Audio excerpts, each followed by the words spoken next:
Isang Kristiyanong nagngangalang Dorian din ang nagbahagi ng kanyang karanasan sa paghahanap sa tunay na daan.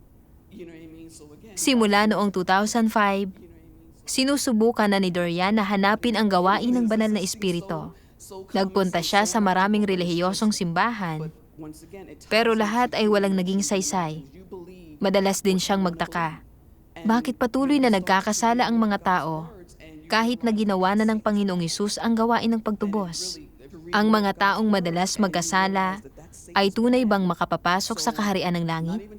Noong Agosto 2025, dumalo siya sa isang online na pagbabahaginan at narinig ang mabuting balita na nagbalik na ang Panginoong Hesus.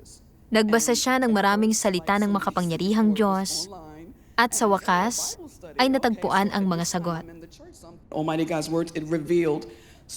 Isiniwalat na ng makapangyarihang Diyos ang napakaraming katotohanan, maging ang ating mga tiwaling disposisyon.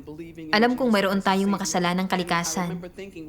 Iyon ang dahilan kung bakit kailangan nating maligtas at manampalataya kay Hesukristo bilang tagapagligtas. At natatandaan kong iniisip na, bueno, paano mo malalaman na sa kaharian ng langit ka pupunta? Dahil kung ganoon, lahat tayo ay pupunta roon. Pero talaga bang papapasukin tayo ng Panginoon?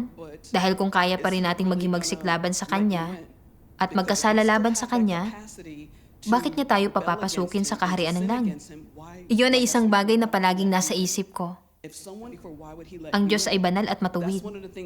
Paano tayo papapasukin ng Diyos sa Kanyang kaharian kung hindi tayo dumaan sa proseso ng pagdadalisay na iyon?